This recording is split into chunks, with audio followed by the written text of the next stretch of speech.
I'm Vishwendra, founder of GrowthSutra. Let me start with the hard truth.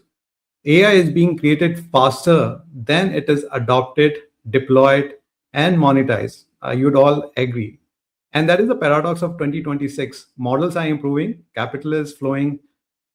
Every enterprise vendor now has an AI slide.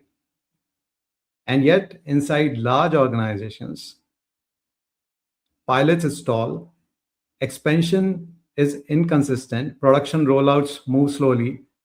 There's not a capability problem, it is actually a distribution problem.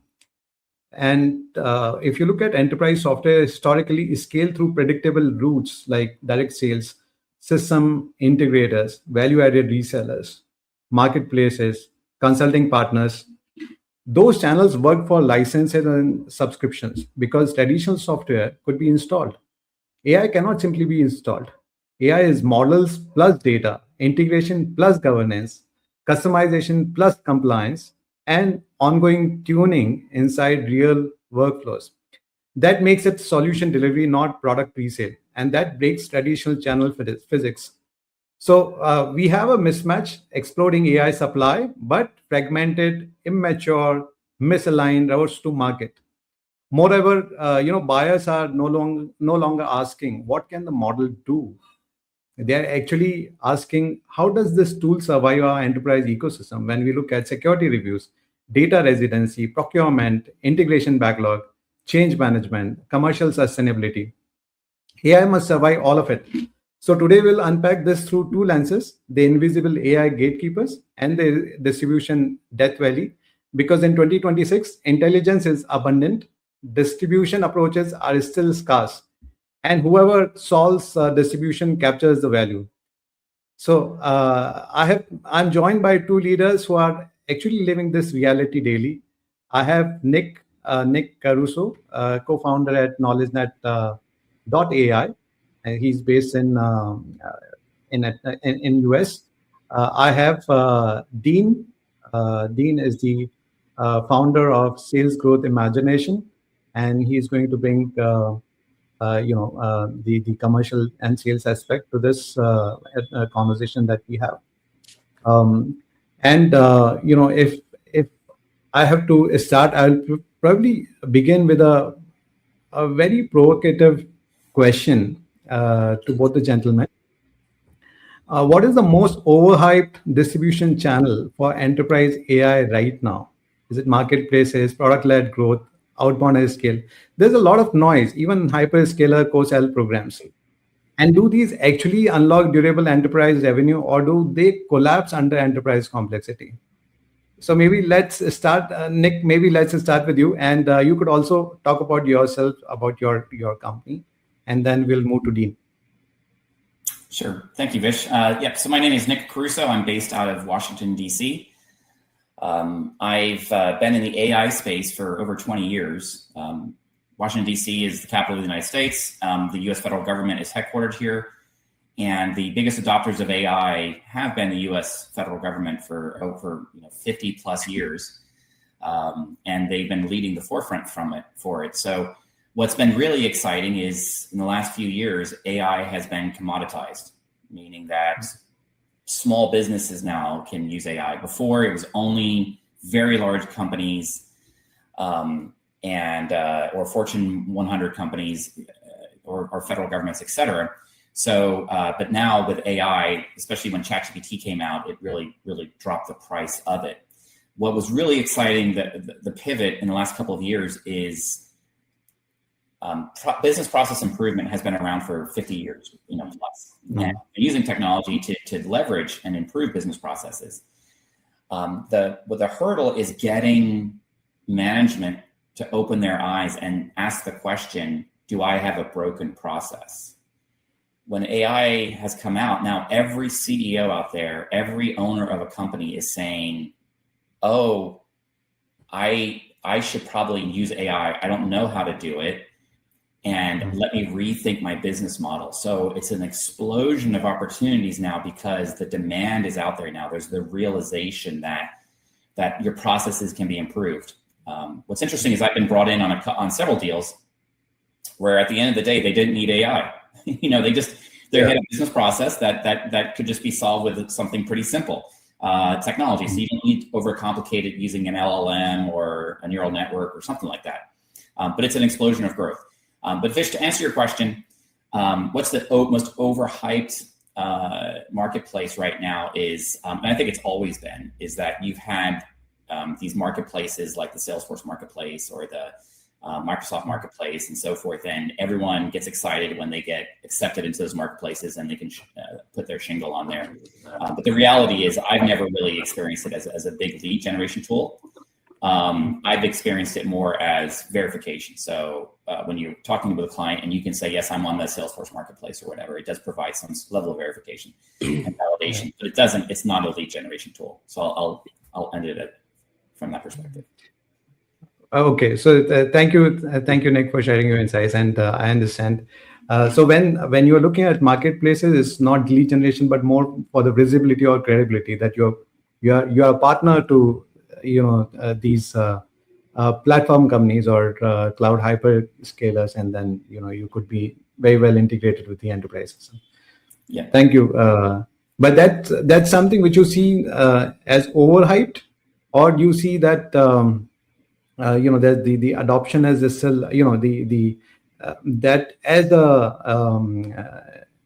as a channel, as a distribution channel, could work effectively for startups? I mean, you did share your insights, but I just wanted to understand it better in terms of whether you see that as a overhyped marketplaces, or you see that marketplaces could add value, but not that much in terms of discovery, but credibility. Yeah, so I think it's when you have to think about it, and by the way, to anybody listening, I am keeping an eye towards the comments section. So if anybody has a comment, throw it in there. But I think what's really important to understand is who goes to these marketplaces? Like who goes to a Salesforce marketplace or Azure marketplace? You had mentioned, I think, ServiceNow, Vish, which may be different. IT admins go to these marketplaces. It's not the business owner. It's not the person running a plumbing supply store. They're not going to a Salesforce marketplace, right? So where the opportunities are where your customers are living and so what are groups, if you're trying to get visibility on that, what are groups within certain industries that you can create visibility on where your customer is living or seeking answers? And those traditional marketplaces like a Salesforce, Azure, Google Marketplace, whatever, it's just not where you're going to find the type of opportunities, at least from my perspective, to help companies deploy AI solutions. Thank you, Nick. Dean, over to you. Which channel you see as more overhyped currently as part of the AI ecosystem? No, a great question, and as you know, I'm going to be a little, excuse me, a little bit of a disruptor today. Dean Nolley, Sales Growth Imagination. I simply help companies grow, build sustainable sales models, and in most cases, I'm helping them redefine their go-to-market strategy of how they're going to accelerate. I'm going to say none of the above, Vish. I'm going to be the disruptor here, and I'm going to walk you through why. I mean, Nick touched on it. And by the way, it's a pleasure to be on with Nick because KnowledgeNet and what his team has done for my customers, helping them find clients to grow, I can't add more value to any customer. And it's a pleasure, Nick, having the founder of KnowledgeNet on this call. So thank you. Pretty fun for me. But I'm gonna use, when you think about marketplaces, Nick already touched it. They do not create demand. Cold outreach doesn't create urgency, and PLG does not create trust. And trust is probably the most important. So the analogy I'm going to use, and again, being a country boy in the Southeast, I'm going to go back to my favorite movie of all time, a movie with John Belushi in Animal House. And this is what people selling AI, when they say 10, 20x force multiplier, and they're trying to take a shortcut, and not focus on doing a discovery to find the pain, Dean Wormer just put them on double secret probation, and they don't know it. They're probably already lost the deal and out the door. So, when I'm saying that, I mean, trust is the most important, and you have got to go back and do the basics with a discovery, making sure you're dealing with the right decision makers. And if that trust isn't built and you aren't showing the pain and how you're going to address that, you're already in a bad place. I mean, you're going to spend a lot of time, and I call it tire kickers. They mean well. They're enamored by your technology. They're really excited, but they're not the people who can pull the trigger and buy your product or your solution. So I think that going back to the basics on the trust, and I think it was the analogy we were talking in prep, and it is I told Nick I was getting him some revenue with my good buddy Ben on his team. I've got a large number of customers on KnowledgeNet. I did not have one that was under manufacturing, which kind of surprised me. So we had it. Here's a customer that absolutely trusted it, bought into it. The competition was selling, go back to traditional demand gen. It took one conversation, one meeting to link another manufacturer who uses KnowledgeNet extremely well. It's really transformed their business to make that sale. So ultimately, proving and having a use case that we could do what we said we were doing was the most critical thing we had to deliver, or we were not going to earn that trust. Okay, got it. So I think what I missed is the referral. So I think you talked about referral because you refer to more customers, so that's why the adoption increased. I think referral could be a there's a because you also talked about trust, so there's a social proof that is needed, and these referrals could actually help the adoption. Yeah, that's a good point, Dean. You're saying something.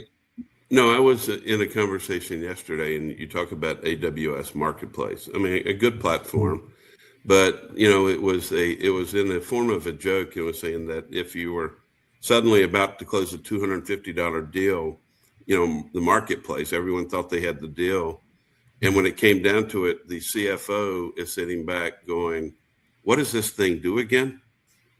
So again, if you don't have the right decision makers, and to me, if they can't sign the contract with P&L approval, then you're dealing with the wrong people.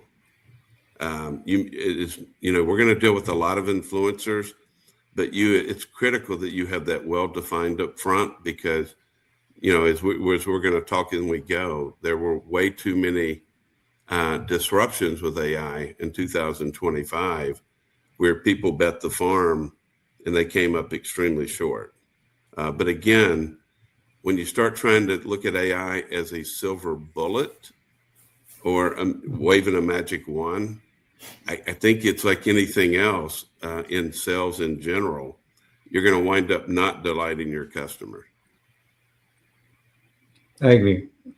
So with this conversation, what we are surfacing is that the channels that look scalable on slides often had friction when real enterprise politics and compliance appear, which now brings us to the segment one. As I said, there are two segments that we have for this conversation. So we'll talk about the invisible AI gatekeepers. Let's kind of hear from Nick and Dean in terms of who could be these AI invisible AI gatekeepers within the organization. So when we look at enterprise AI sales motion, normally it revolves around the business champion, the VP of innovation, or the head of digital, the transformation executive that are excited about AI. But when the demo succeeds or the pilot technically works, momentum builds. But then months later, the deal dies, and not because of the champion, but because of someone who was never in the room. So that real no often comes from either the chief information security officer, or the data privacy officer, or the enterprise architect. And they do not live in your CRM. They live in peer networks, closed LinkedIn groups, or industry WhatsApp threads. They shape vendor perception long before procurement begins. But let me ask Nick. So, Nick, how do you penetrate such decision environments that you cannot see? And how do you map hidden power structures before your first pitch? Yeah, this is interesting, Vish. And Dean, this is much more of just a sales 101 type of question, right? How do you manage an enterprise sales process? I think there's this concept that with AI, everything is magical, right? The solution will be magical, the value will be magical, the sales cycle will be so fast. For people like Dean and myself that have been doing enterprise sales for 20, 30 years, this isn't really anything new. There's always fundamentals. And so, let's just talk about those fundamentals. For me, one of my mentors always had me focus on the 4 Ps in a sales process. So what are those 4 Ps? Proof, number 1, is, have you been able to prove the value of what you're going to do to help close the deal, right? If you don't have the proof, you're not going to be able to close that deal. Pain. Have you identified the pain of the customer? If you can't identify the pain point, which to me a lot of times is, I only work with clients if I can either make them money or help them save money. If I can't identify a pain point there that's going to help them save or make money, I just turn the customer away, because then it's just a pet project, an internal AI project. Like the last thing I want to do, like I don't really do like AI chatbots on websites, because can you really attribute ROI to that chatbot, right? Unless it's a real true pain point, right? So pain, what's the pain? Did you prove it? The third one is really important, that I always try and triage at the start of a sales process when I talk to somebody, and because I don't want them to waste my time. I ask them what the pending event is. Why are you doing this now? Do you have, is this a compelling reason, or is this something that you're just going to, I'm not being mean, but waste my time for the next 3 to 4 to 6 months? Or is there a pending event? And what's that pending event? It could be we have the money now that we need to spend. That's a great pending event, right? It could be we have a conference coming up, or we have a product launch, or we have something, but there has to be a timeline as to why you need this now. And the most important one, which you alluded to, Vish, is power. That's the 4th P. So if you're not in communication with a person that makes the decision, then you're wasting your time as well. So those are the 4 Ps. And oftentimes for my sales team, if they can't defend an opportunity in their pipeline with the 4 Ps, they don't have an opportunity, right? Yeah. They have a hope and a prayer. And so and right now with AI, it's so easy to just think it's going to be so magical. But if you don't have the fundamentals of managing a sales opportunity like we've been doing for the last 30 years, you really have nothing. And you could end up completely wasting your time. So AI is not going to make the opportunity all of a sudden turn into a great opportunity. You still have to have those fundamentals. So that's my perspective. And I'll turn it over to Dean. I'm sure he has a lot of insight as well. No, you're right on the mark. And I'm watching the comments from Jason and Butch. I know 2 longtime leaders. They're saying the same thing we are. And I would think of what my father told me growing up. He said, no pain, no gain. Now, unfortunately, in those days, I was not a very good teenager. So there was a lot of pain.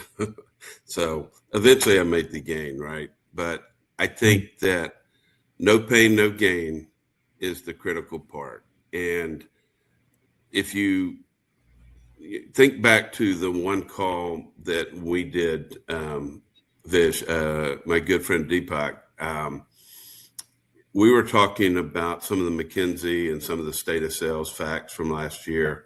And I tried to research, and while it doesn't quantifiably say it was due to AI, it was due to bad business decisions that companies did not make results in 2025.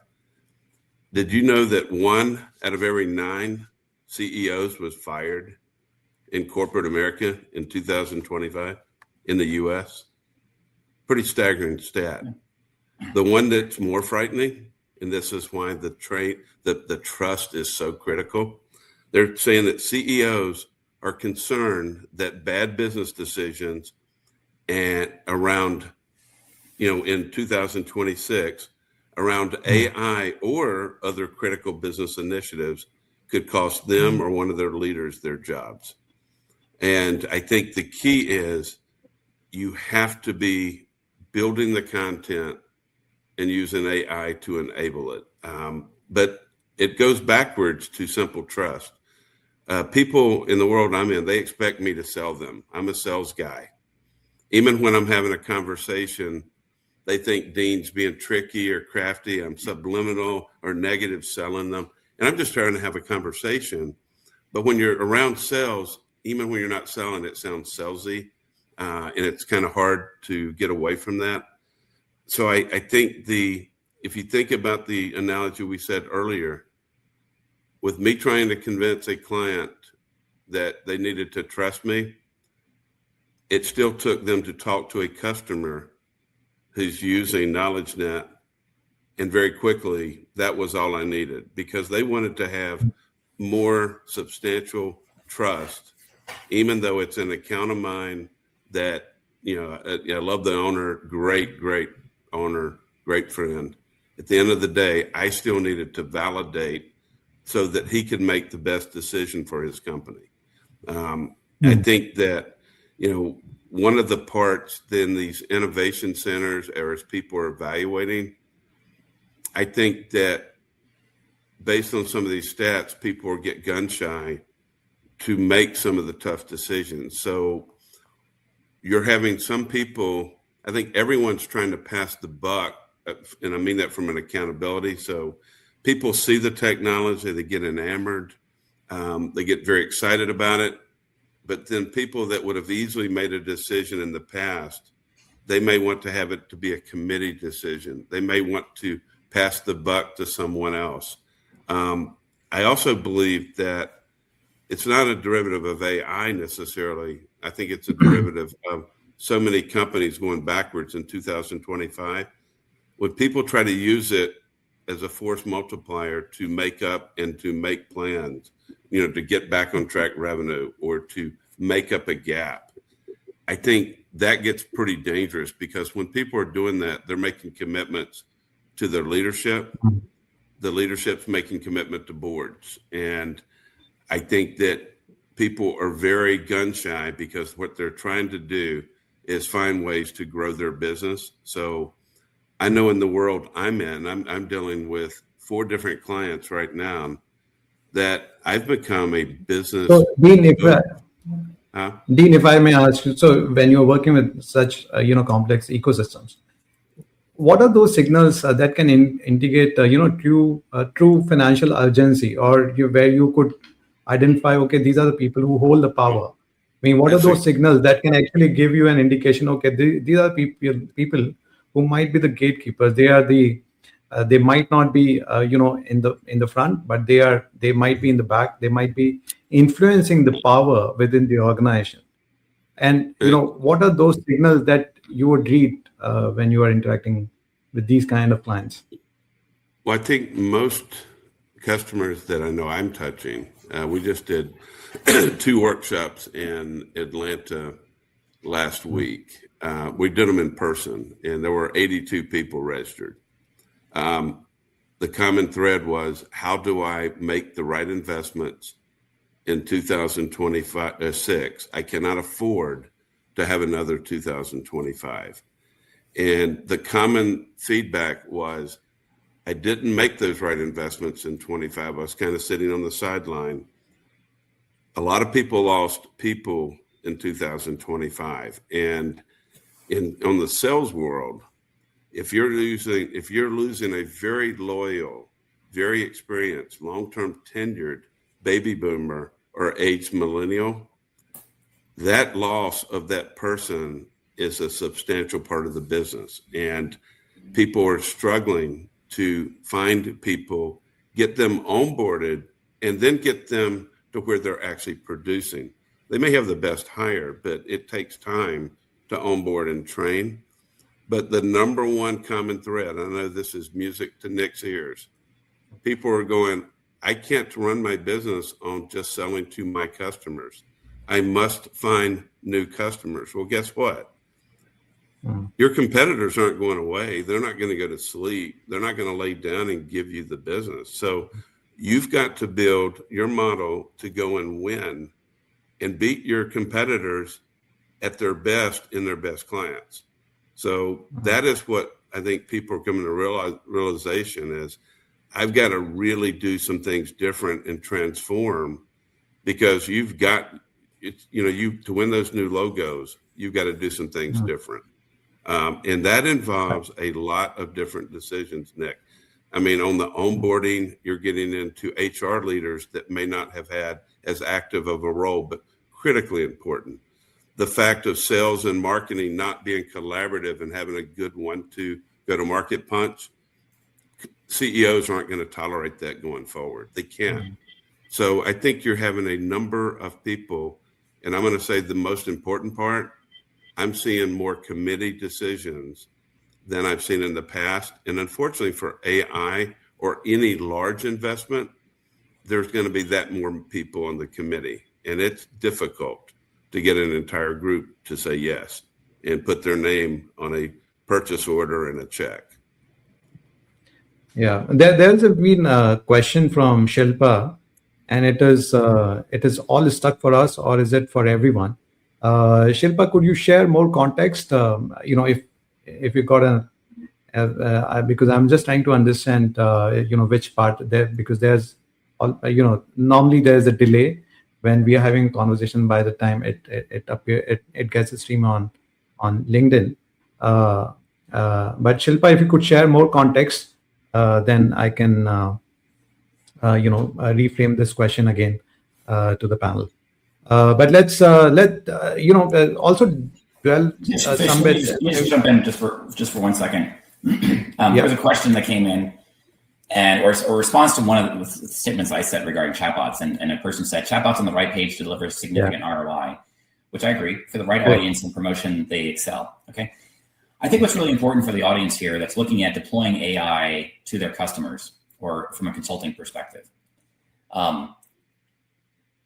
There are a ton of chatbots out there that you can chat enable your website, right? Maybe you do a project. 3 months later, how do you go back to that CEO and say, I helped you grow your business, and prove it to that chatbot? You can't, right? And the point I'm making here is when you're looking at deploying AI to clients, really focus on, at the end of the day, that CEO wants to make money or save money. And you need to really be focused on, if the customer says, I want a chatbot on my website, obviously they're doing that because either they want to reduce their customer support team, right? Are they going to be able to reduce headcount from customer support, right? Or are they looking at it from a money-making opportunity where they can close more business? So then the question is, okay, great.